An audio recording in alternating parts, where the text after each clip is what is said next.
예, 정밀 드라이브 시스템에 대한 응용에 시작하면서 모터 기술에 대해서 살펴보겠습니다. 이번 시간은 DC 모터에 대해서 살펴보고요. 다음 시간에 EC 모터에 대해서 진행하도록 하겠습니다. 일반적으로 DC 모터는 다음과 같은 구조를 가지고 있습니다. 우선 와인딩, 즉 코일을 구성하기 위한 어떤 에나멜 선이 감겨 있는 와인딩이 있고요. 이 와인딩이 감기기 위한 아이론 코어가 있습니다. 슬롯이라고 하죠. 다른 말로. 그 다음에 이 와인딩에 N극, S극을 순차적으로 바꿔주기 위한 커뮤테이터가 있고요. 이 커뮤테이터에 전기를 인가하기 위한 브러쉬가 있습니다. 즉 DC 모터는 브러쉬드 DC로 많이 얘기를 하고 있습니다. 그리고 외부에 마그넷이 있어서 이 N극, S극 그리고 로렌츠 폴스를 이용해서 회전을 하게 되는 것이죠. 일반적으로 이거는 대부분 사람들이 많이 이해를 하고 있는 구조입니다. 또는 이해를 하고 있지 않더라도 사용을 많이 하고 있죠. 그리고 맥슨 모터에서 주력으로 만들고 있는 또 다른 형태의 모터가 있습니다.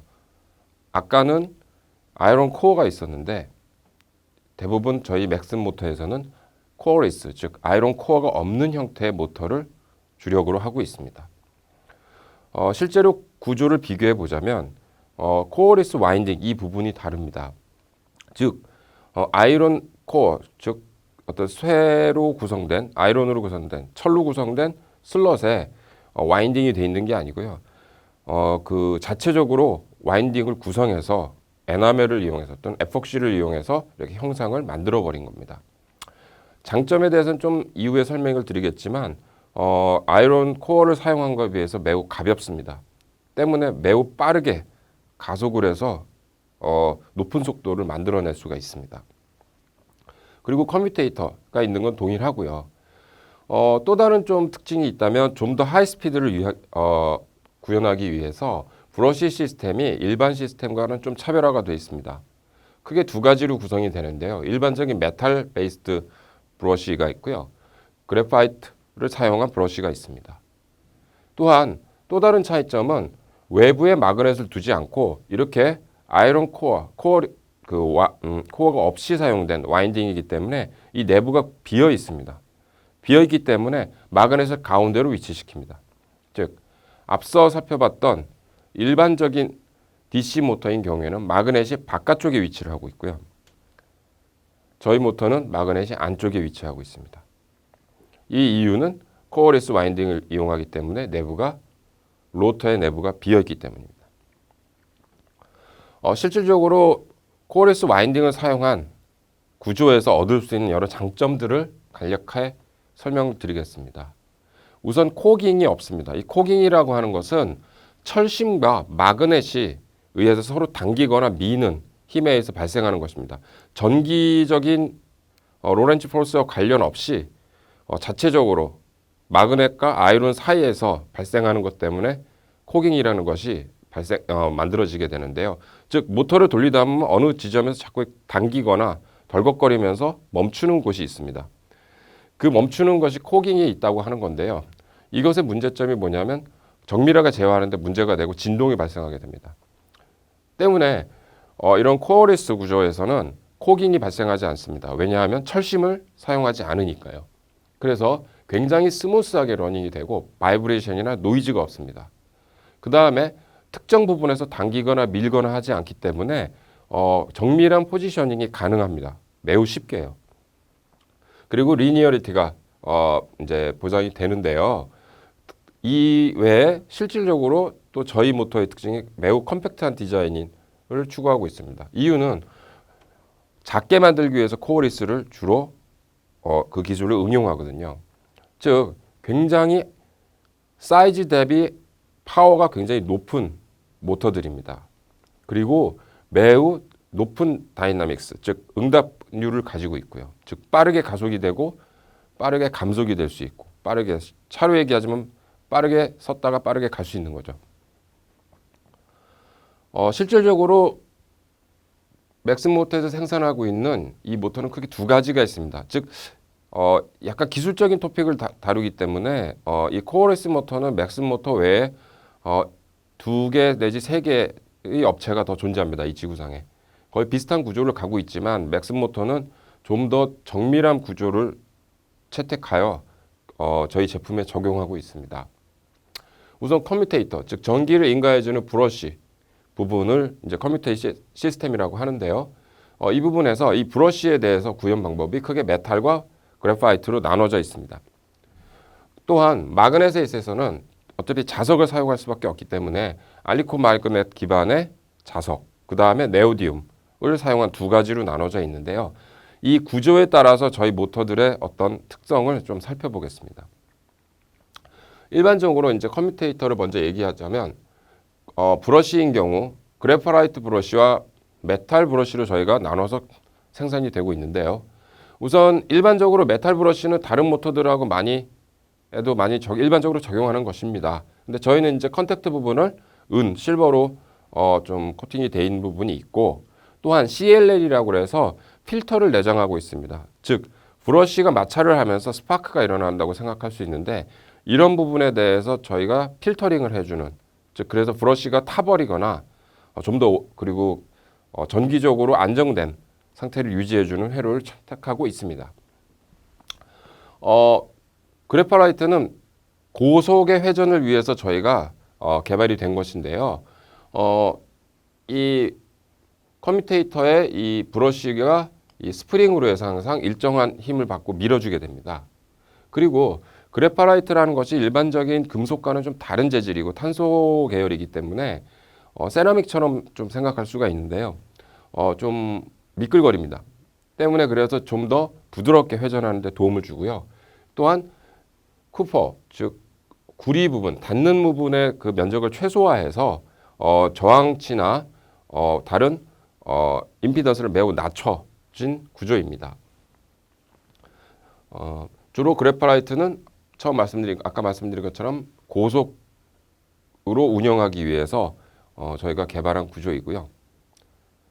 다음 일반적으로 이런 커뮤테이터 시스템을 한번 살펴보게 되면 코어리스 와인딩에 이 커뮤테이션이 있고, 그 다음에 외부에 브러쉬가 있어서 전기를 공급하게 되고 N극, S극의 어떤 전자석의 성질을 그때그때 바꿔주게 되죠. 전기의 흐름을 바꿔주게 됩니다. 근데 저희는 좀 특이하게 일반적으로 이 세그먼트에 대해서 많은 신경을 쓰고 있습니다. 이 세그멘테이션이 왜 중요하냐면 일반적으로 1, 2, 3, 4, 5, 6, 7 이렇게 나눈 다음에 각각에 대해서 와인딩에 대해서 전기의 극을 바꿔주게 됩니다. 흐름을. 전류의 흐름을 바꿔주게 되면서 전자석이 쉽게 말하면 N극, S극의 방향을 바꿔주는 거죠. 즉 로렌츠 포스가 발생하는 힘의 방향을 바꿔주게 되는 거죠. 이 방향이 바꿔줄 때마다 토크 리플이 발생하게 됩니다. 이 토크 리플이라는 것은 전기가 인가되고 다시 극을 바꾸면서 잠시 인가가 안 된 후 다시 인가가 되는 그 사이에 많이 발생하겠죠. 그래서 그 세그먼트 수에 따라서 저희가 많은 실험을 해왔습니다. 세그먼트가 5개일 때는 즉 커뮤테이션 포인트가 10개가 됩니다. 즉 홀수계이기 때문에 같이 만나는 포인트가 달라지게 됩니다. 서로 같은 것이 서로 이제 마주 보는 것이 없게 되기 때문에 엇갈린 형태의 가지수가 나오는 거죠. 이때 리플이 5개, 5% 정도이고요. 세그먼트가 짝수계 6으로 가는 경우에는 포인트가 6으로 똑같이 생성이 됩니다. 이때는 리플이 굉장히 커집니다. 즉 다시 7개로 가면 다시 작아지고요. 즉 저희는 그래서 커뮤테이션의 어떤 그 세그먼트를 홀수계로 유지하는 방향으로 하고 있고요. 좀 가급적 많은 수의 세그먼트를 만들려고 하고 있습니다. 그래프를 보면 모터가 회전을 하면 실질적으로 아이디얼하게는 토크가 항상 일정해야 되는데 그렇지 않고 토크가 리플이 생깁니다. 힘이 강해졌다가 약해졌다는 거죠. 이것이 짝수계일 때는 굉장히 커지고 홀수계에서 수를 늘릴수록 굉장히 그 리플이 작아지면서 일정한 것처럼 느낄 수가 있습니다. 그래서 저희의 그 커뮤테이터는 시스템은 굉장히 이런 리플에 대해서 굉장히 작은 리플을 가질 수 있는 구조로 저희가 항상 설계가 되어 있습니다. 다음에 마그넷에 대해서 얘기를 해볼 텐데요. 아까 알리코 기반의 마그넷이 있고 또 네오디움 타입의 마그넷이 있다고 했습니다. 뭐 이건 좀 히스토리컬하게 뭐 개발된 시점으로 많이 그래프가 있어서 사용을 했는데요. 뭐 굉장히 오래됐습니다. 알리코 기반의 마그넷은요. 굉장히 오래됐고 그 전에는 철을 기반으로 그냥 자화시킨 거고요. 다른 거는 다 이제 뭐 합성을 한 거죠. 이후에 사마린 코발트 계열이 만들어졌는데 그러면 왜 네오디움으로 바로 갔느냐? 그리고 왜 얘네들은 사용하지 않느냐 하면 큐어링하는 온도 조건이 굉장히 나쁘고 생산하는데 효율이 굉장히 낮기 때문에 많이 사용하지 않습니다. 그래서 대부분 모터들은 네오디움이나 알리코 기반의 마그넷을 사용하고 있고요. 네오디움의 경우에는 굉장히 높은 에너지 밀도를 가지고 있기 때문에 즉 자속 밀도가 매우 높다라는 거죠. 더 강력한 자석입니다. 그래서 하이 파워에서는 주로 네오디움을 사용하고 있습니다. 일반적인 저희가 주력으로 생산하고 있는 DC 모터 계열을 이제 나열을 했습니다. 알리코 기반은 AMAX 시스템으로 해서 저가격, 토이나 간단한 핸드툴에 많이 사용하고 있고요. 이거보다 좀 더 높은 네오디움 계열을 사용해서 파워를 높인 것이 DCMAX입니다. 여기가 좀 저가형이고요. 이쪽은 이제 정밀, 기계나 메디칼 또는 에어로스페이스에서 사용하기 위한 모터들입니다. RE 시리즈가 있는데요. 이 RE 시리즈는 굉장히 오랫동안 맥슨 모터의 초창기부터 개발된 모터고요.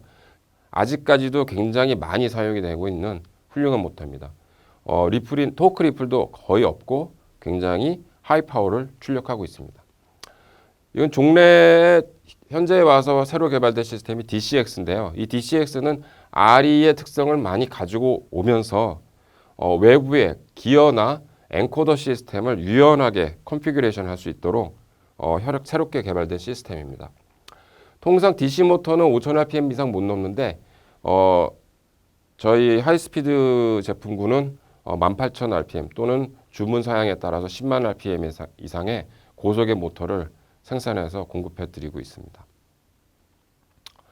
다음 시간은 또 다른 저희의 주력 제품인 EC 모터에 대해서 설명을 드리고요. 지금 시간과 같이 DC 모터에 대해서 간단히 살펴본 것처럼 EC 모터에 대해서도 간단히 살펴보고 이후 고객의 뜻 또는 사용자의 어떤 환경 또는 요건에 따라서 모터를 어떻게 선정하는지를 들어가 보겠습니다.